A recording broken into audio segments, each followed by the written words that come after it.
850 قبل مسیح میں یہودی سلطنت دو غیر مساوی حصوں میں تقسیم تھی۔ ریاست یہودا یا جودا صرف دو قبیلوں پر مشتمل تھی، یہودا اور بنیامین کے قبائل، جن کا دارالحکومت یروشلم میں تھا، اور اسرائیل کی بادشاہی بقیہ 10 قبیلوں پر مشتمل تھی، ان کا دارالحکومت سماریہ میں تھا۔ سلیمان علیہ السلام کی اولاد نے یہودا پر حکومت کی، اور سلیمان کے بیٹے یروبوام کی اولاد نے اسرائیل پر حکومت کی۔ ایلیا عبرانی نبی تھے جو کہ دین موسوی کو بت پرستی سے بچانے کے لیے مقرر ہوئے۔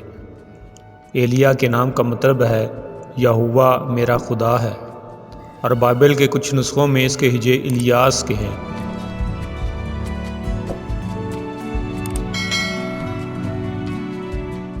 بادشاہ احاب اور اخزیہ کے دور حکومت میں اسرائیل کی شمالی ریاست میں اس کے پیشین گوئی کی کہانی بائبل میں بیان کی گئی ہے۔ ایلیا نے دعویٰ کیا کہ اسرائیل کے خدا کے علاوہ کوئی حقیقت نہیں ہے، اور ساتھ ہی لوگوں کو توحید کی دعوت دی۔ ان کو اسلام میں ایک نبی کے طور پر تسلیم کیا جاتا ہے، اور حضرت الیاس علیہ السلام کے نام سے جانا جاتا ہے۔ احاب یا اخیاب بادشاہ کے عہد میں اسرائیل میں بال کی پوجا کو رواج اور ترقی دی گئی۔ اس مقصد کے لیے بال کے سینکڑوں پجاری اسرائیل بلائے گئے تاکہ بال پرستی کو احاب کی عوام کا مذہب بنا دیا جائے۔ اس وجہ سے احاب کو اسرائیل کا سب سے گناہ آلود بادشاہ تصور کیا جاتا ہے۔ اسی بدترین برگشتگی کے دور میں حضرت الیاس یا ایلیا خدا کے پیغمبر تھے۔ الیاس نبی کا سب سے بڑا تصادم اسرائیل کے بادشاہ احاب اور اس کی مشرک بیوی ایزابل کے ساتھ تھا، کیونکہ وہ بتوں کی پوجا کرتے تھے اور لوگوں کو ایک زندہ خدا کی خدمت کرنے سے روک رہے تھے۔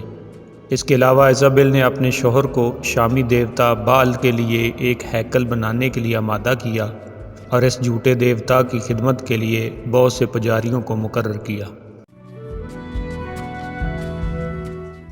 اسلامی مفسرین کے مطابق حضرت الیاس علیہ السلام حضرت ہارون علیہ السلام کی نسل سے ہیں۔ اللہ نے ان کو ملک شام کے ایک شہر بال ابک کی طرف بھیجا۔ وہ لوگ بال نامی ایک بت کو پوجتے تھے۔ حضرت الیاس نے ان کو خدا کے غضب اور بت پرستی کے انجام بد سے ڈرایا۔ بال سے مراد وہ بت ہے جسے حضرت الیاس نے توڑا اور ان لوگوں کے پاس سے بھاگ گئے۔ یہ بت سونے کا تھا، اس کی لمبائی 20 ہاتھ تھی، اس کے 4 منہ تھے، اس کی وجہ سے لوگ آزمائش میں مبتلا ہوئے۔ یہ قوم بال کی پرستش میں مبتلا تھی۔ اس کی تعظیم میں اس حد تک کرتے تھے کہ اس کی نگرانی اور خدمت کے لیے 400 مجاور مقرر کر رکھے تھے، جن کو وہ نبی یا انبیاء کہتے تھے۔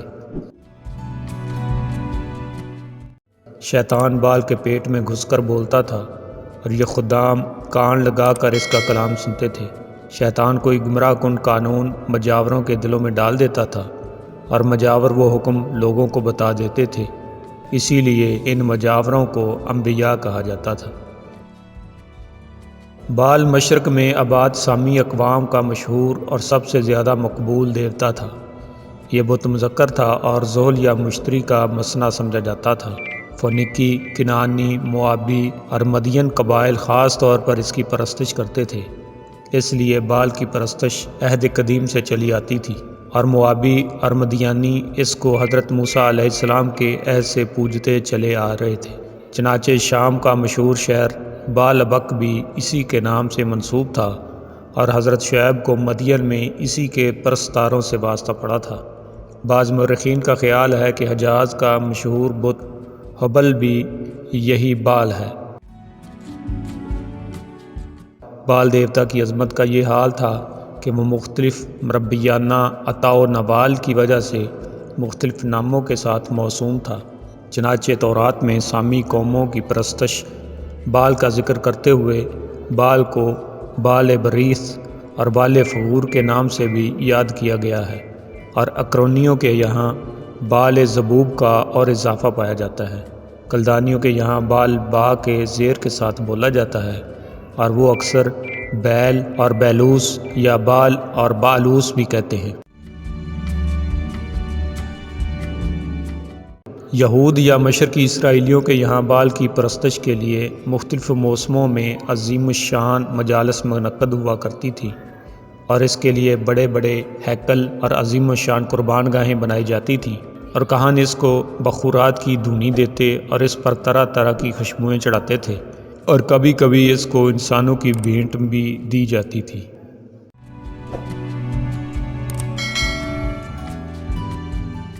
بعض علماء کے نزدیک الیاس، ادریس اور خضر ایک ہی شخصیت کے تین نام ہیں، اور یہودیوں اور مسلمانوں کا عقیدہ ہے کہ آپ ہمیشہ زندہ رہیں گے اور خشکی پر لوگوں کی رہنمائی کرتے رہیں گے۔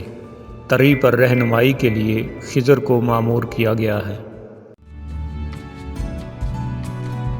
اگرچہ حضرت الیاس کے بارے میں کچھ زیادہ معلومات نہیں ملتی، وہ اچانک جلعاد سے نمودار ہوا اور اسرائیل کے لیے آنے والے دنوں میں ایک خشک سالی کا اعلان کرنے لگا۔ احاب نے اسے گرفتار کرنا چاہا، جس کی وجہ سے وہ 3.5 سال تک چھپا رہا۔ انہیں ساربت شہر کی ایک بیوہ نے پناہ دی۔ ان کے اس عورت کے ہاں قیام کے دوران اس بیوہ کو کھانے کی اشیاء روزانہ معجزاتی طور پر مل جاتی تھی۔ ایک اور زبردست معجزہ حضرت الیاس علیہ السلام کے ہاتھ پر یہ ظاہر ہوا کہ انہوں نے اس بیوہ کے مردہ بیٹے کو زندہ کر دیا۔ پھر جن دنوں اسرائیل میں قحط پڑا، زبردست رد عمل ظاہر ہوئے۔ ملکہ ایزابل بڑی کوششوں کے باوجود حضرت الیاس کو تلاش اور گرفتار نہ کر سکی۔ اس ملکہ نے اس عہد کے بہت سارے دیگر پیغمبروں کو مروا دیا۔ احاب کے خادم خاص عبدیہ نے 100 سے زائد اس عہد کے انبیاء اسرائیل کو غاروں میں چھپا کر اس ظالم ملکہ کے ہاتھوں سے بچایا۔ حضرت الیاس کی تلاش پورے اسرائیل اور آس پاس کی مملکتوں تک جاری رہی، مگر وہ نہ ملے۔ پھر انہوں نے ایک دن خود منصہ شہود پر آ کر عبدیہ کو کہا کہ احاب کو بلاؤ۔ بادشاہ نے ان پر الزام لگایا کہ وہ اسرائیل میں سیاسی بدامنی پھیلا رہے ہیں۔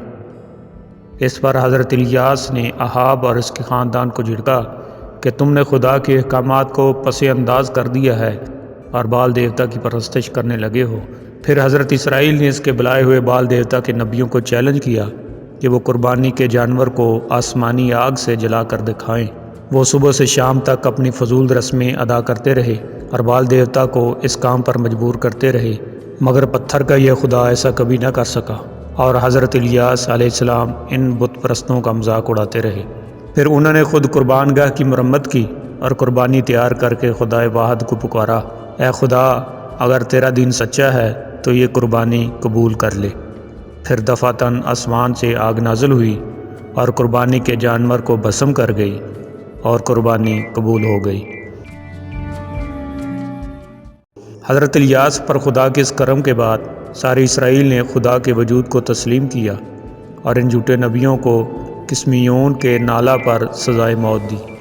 پھر پہاڑ پر چڑھ کر حضرت الیاس نے بارش کی دعا کی جو منظور ہوئی، اور انہوں نے احاب کو خوشخبری دی کہ بارش جلد آئے گی۔ اگرچہ احاب نے حضرت الیاس کے ہاتھ پر کوہ کرمل پر رونما ہونے والے معجزات کو اپنی آنکھوں سے دیکھا تھا، مگر اس کی بت پرست ملکہ ایزابل نے انہیں تسلیم نہ کیا، بلکہ وہ حضرت الیاس کے پیچھے پڑ گئی اور انہیں ایک بار پھر گرفتار کروانا چاہا۔ خوش قسمتی سے حضرت الیاس کو اس کارروائی کی بروقت خبر مل گئی اور وہ جھوٹے نبیوں کو شکست دینے کے باوجود اسرائیل سے بھاگے۔